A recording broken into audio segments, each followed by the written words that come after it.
Elle a donné toutes ses économies à celui qu'elle croyait être son fiancé pour l'aider à bâtir un avenir, convaincue qu'ils commenceraient un jour une vie ensemble. Mais à la fin, il l'a quittée pour une femme plus riche. Aujourd'hui, le karma frappe à sa porte.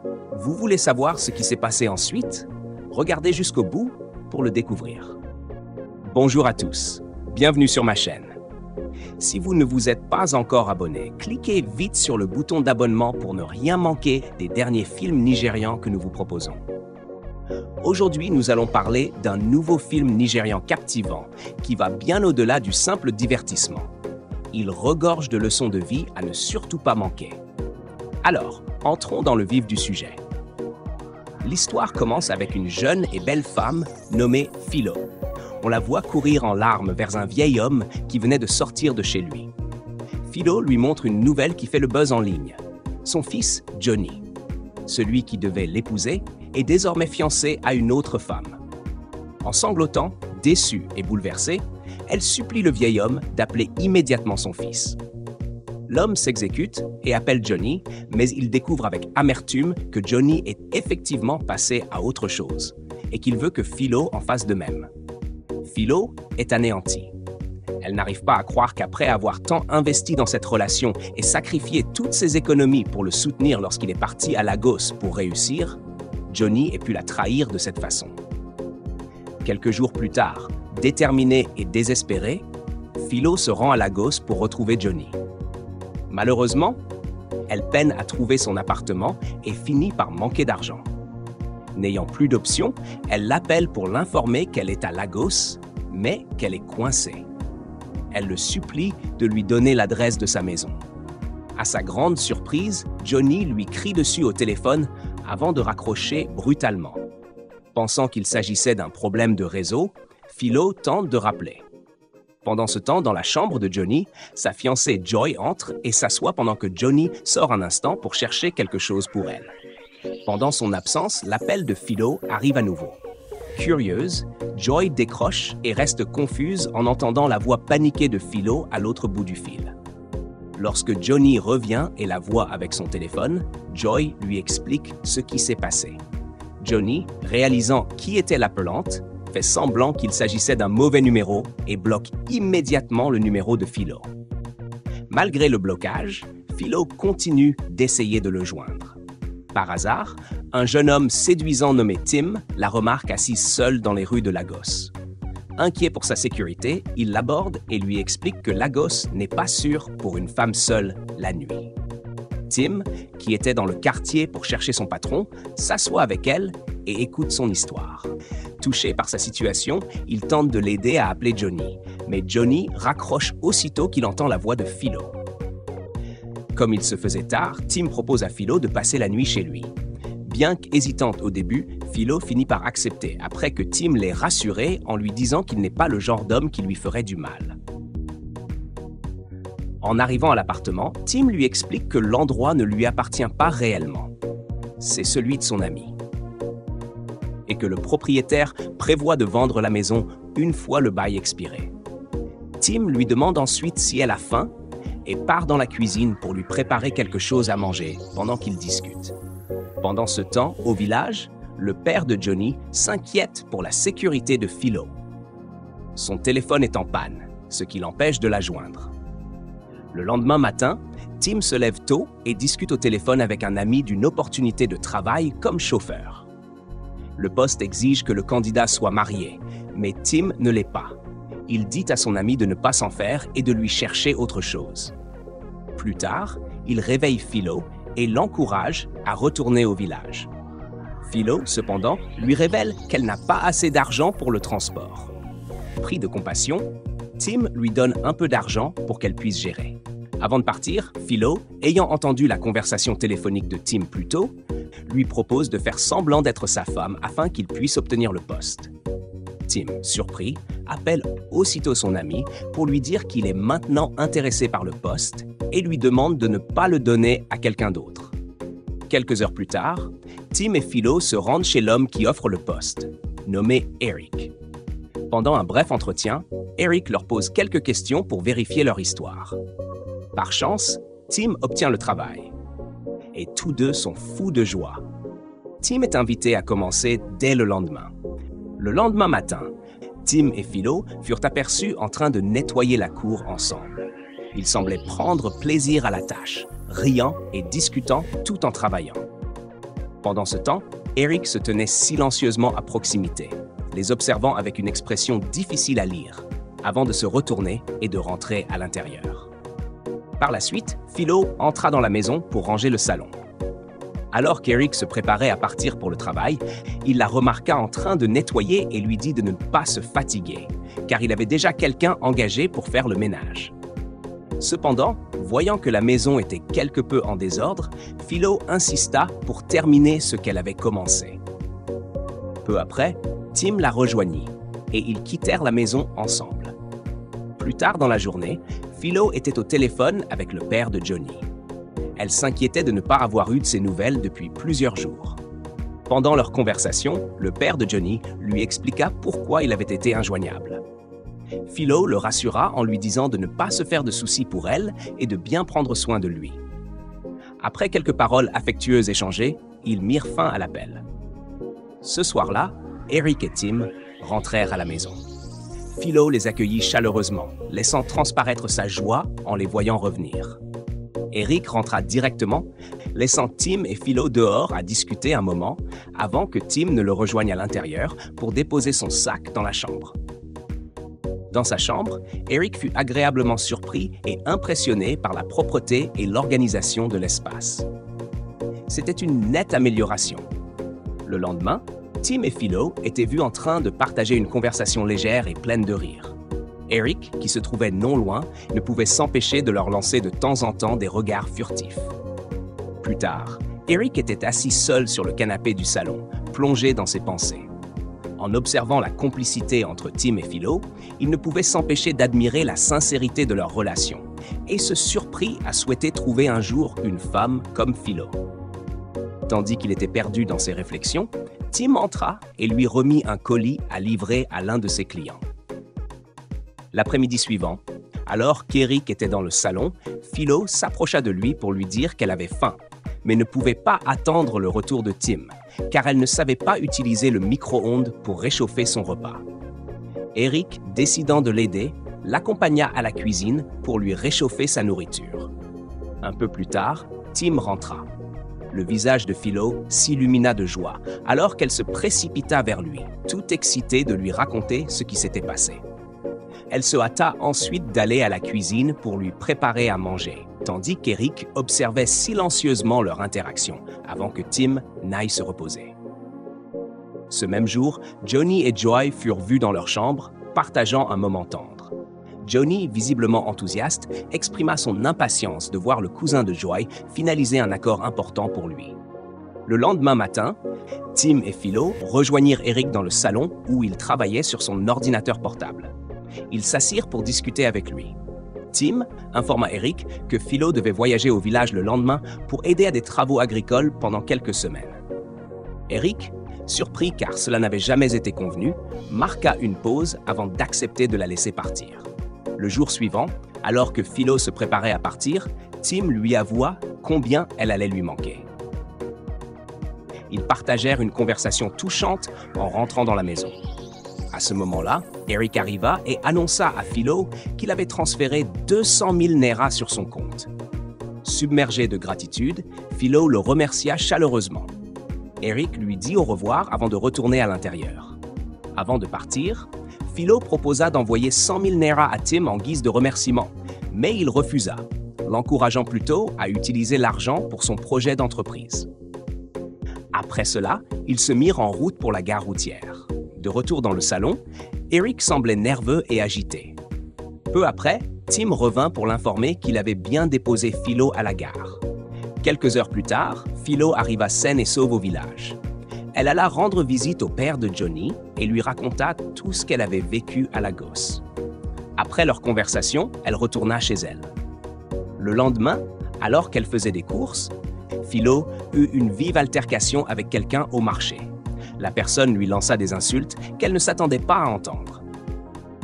Plus tard dans la journée, Philo se confia à une amie, lui racontant l'incident.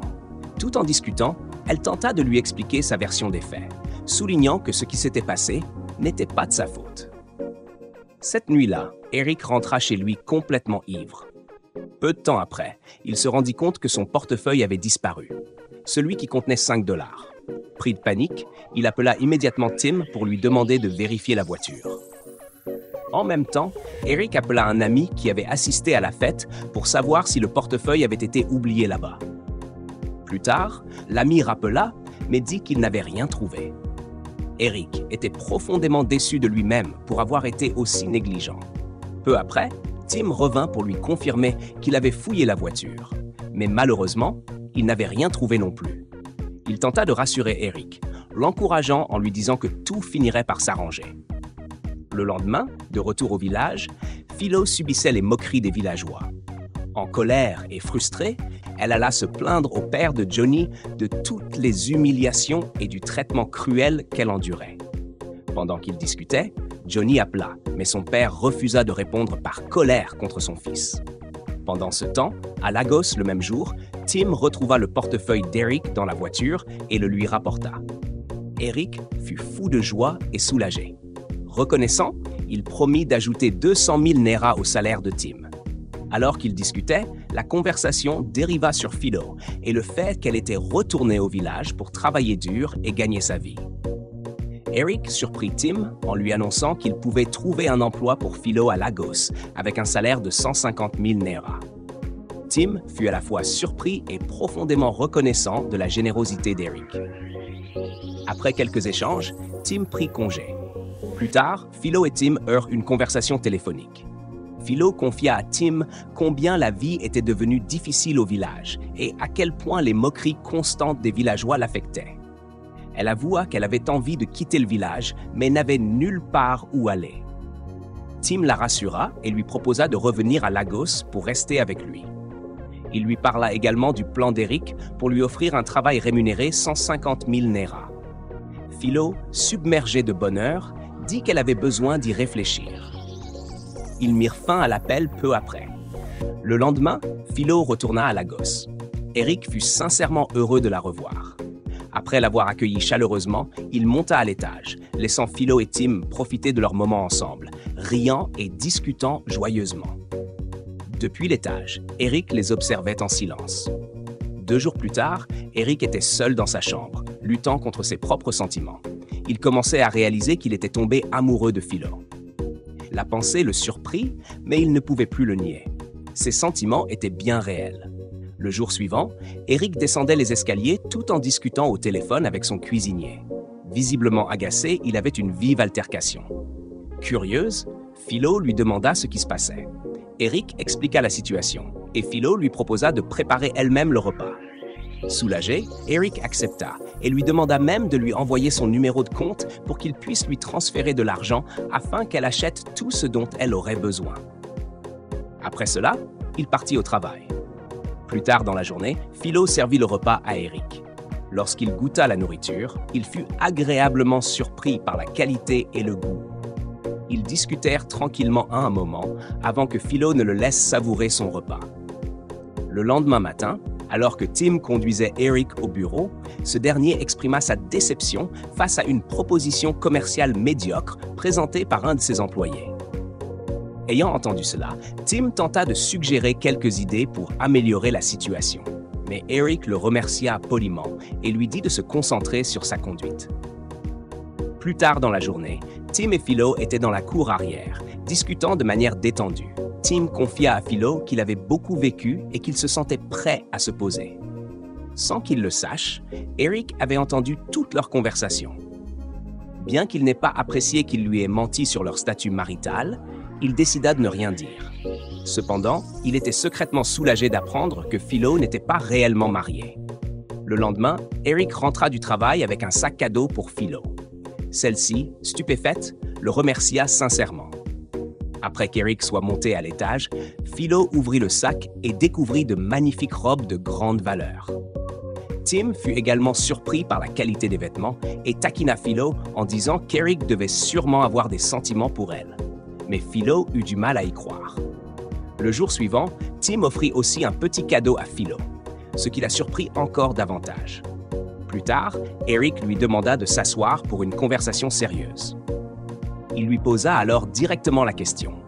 Était-elle vraiment mariée à Tim? Nerveusement, Philo répondit oui. Mais Eric, calmement, lui révéla qu'il avait entendu leur conversation la veille et qu'il connaissait la vérité. Sous le choc et terrifié, Philo tomba à genoux, le suppliant de ne pas renvoyer Tim à cause de leur mensonge. Eric, cependant, lui demanda de se relever et lui dit qu'il comprenait. Il avoua qu'il savait qu'elle n'avait fait cela que pour aider Tim. Après cet échange émotionnel, Philo quitta la pièce, soulagé. Philo appela rapidement Tim pour lui raconter tout ce qui venait de se passer. Quelques instants plus tard, Tim fut vu en train de supplier sincèrement Eric de ne pas le renvoyer, lui promettant de ne plus jamais lui mentir. Eric, cependant, le rassura en lui disant qu'il ne lui en voulait pas. Il lui pardonna, mais le prévint fermement que s'il mentait encore une fois, il y aurait de graves conséquences. 2 jours plus tard, Eric attendait Philo dans le salon. Lorsqu'elle apparut, resplendissante dans sa tenue, il ne put s'empêcher d'admirer sa beauté. Souriant, ils quittèrent la maison ensemble. Pendant ce temps, le même jour, Johnny semblait inquiet dans sa chambre, préoccupé par l'accord commercial que son cousin lui avait promis. Joy tenta de le calmer en lui assurant que tout finirait par s'arranger. Le lendemain, Philo était assise silencieusement dans le salon, l'esprit rempli de pensées contradictoires. Le jour suivant, elle regardait un match de football dans le salon quand Eric vint la rejoindre. Après une conversation légère et plaisante, Eric trouva enfin le courage de lui demander de lui accorder une chance dans sa vie. Là, sur le moment, Philo accepta de sortir avec lui. Le lendemain matin, alors que Philo dormait encore, Eric la surprit en lui apportant le petit déjeuner au lit. Pendant qu'elle mangeait, ils partagèrent une conversation chaleureuse et intime. Un jour plus tard, Eric rentra chez lui avec un paquet pour Philo. Il l'appela et le lui tendit. Philo, ravi, le remercia avec enthousiasme. Alors qu'elle se dirigeait vers la cuisine pour lui préparer quelque chose de bon, Eric la rappela. À sa grande surprise et joie, il se mit à genoux et lui fit sa demande en mariage. Submergé d'émotion, Philo accepta sa proposition et le serra plusieurs fois dans ses bras, les larmes de bonheur aux yeux, avant de finalement aller à la cuisine. Ce qui se passa ensuite va vous surprendre. Restez connectés. Les amis. Une semaine plus tard, Joy et Johnny rendirent visite à Eric chez lui. Joy, qui est la cousine proche d'Eric, fut folle de joie lorsqu'il lui annonça ses fiançailles. Elle ne s'y attendait pas du tout. Alors qu'ils discutaient tous ensemble, Eric s'excusa pour monter à l'étage et amener Philo les rejoindre. Quand Philo et Eric descendirent les escaliers, Johnny et Philo furent stupéfaits de se retrouver face à face. Cependant, ils dissimulèrent rapidement leurs émotions et échangèrent des salutations polies comme s'ils ne s'étaient jamais connus. Joy, quant à elle, ne cessait de complimenter l'élégance de Philo. Les 2 femmes s'éloignèrent bientôt pour discuter en privé, laissant Johnny et Eric avoir leur propre conversation. Quelques heures plus tard, Philo était seule dans le salon, assise tranquillement sur le canapé, le visage assombri par l'inquiétude. Pendant ce temps, dans sa chambre, Johnny faisait les 100 pas, angoissé. Il craignait que Philo ne révèle son passé et ne ruine ses plans. Désespéré, il envisagea d'aller la supplier. Le soir suivant, Johnny se présenta chez Eric, implorant Philo et lui déclarant qu'il l'aimait encore. Mais Philo, reconnaissant dans ses mots une manipulation égoïste, le rejeta fermement et le chassa de la maison. Plus tard dans la nuit, alors qu'Eric dormait paisiblement, Philo, elle, n'arrivait pas à trouver le sommeil, son cœur trop lourd. Elle finit par réveiller Eric pour lui avouer toute la vérité sur son passé avec Johnny. Elle lui montra même des preuves démontrant que Johnny n'était pas un homme bien pour Joy, mais un escroc. Eric fut choqué et profondément troublé par ces révélations. Le lendemain, Eric invita Joy chez lui. Assis tous ensemble dans le salon, Eric et Philo lui révélèrent toute la vérité, preuve à l'appui. Joy fut dévastée et brisée, mais Eric resta à ses côtés pour la réconforter. De retour chez elle, Joy eut une violente dispute avec Johnny et, furieuse, elle le chassa de son appartement. Une semaine plus tard, Philo rendit visite au père de Johnny dans le village. Le vieil homme fut ravi de la revoir et ils discutèrent chaleureusement. Pendant leur conversation, Johnny sortit de la maison, portant une boîte. Il les regarda brièvement avant de partir. Il s'en allait à Bayelsa pour apprendre un métier. Après encore quelques échanges, Philo se leva, serra le vieil homme dans ses bras et lui dit au revoir. Des mois plus tard, Philo et Eric furent vus ensemble, Philo désormais enceinte. Ils parlaient joyeusement de Tim, louant sa loyauté et son honnêteté. Eric annonça son intention de récompenser Tim en lui offrant un bon poste, une maison et une voiture. Philo, bouleversé par la générosité d'Eric, le remercia avec un grand sourire, l'appelant « mon mari » en le serrant tendrement dans ses bras. Cette histoire nous enseigne la puissance de la patience, de la loyauté et de l'intégrité. Le véritable amour et la bonté triomphent toujours de la trahison et de l'égoïsme. Elle nous rappelle aussi qu'aider les autres dans leurs moments difficiles peut ouvrir des portes à des bénédictions insoupçonnées. Car le karma n'oublie jamais. On récolte ce que l'on sème. Merci d'avoir regardé, les amis. N'oubliez pas de vous abonner pour ne pas manquer d'autres films nigérians populaires et captivants. À très bientôt. Au revoir.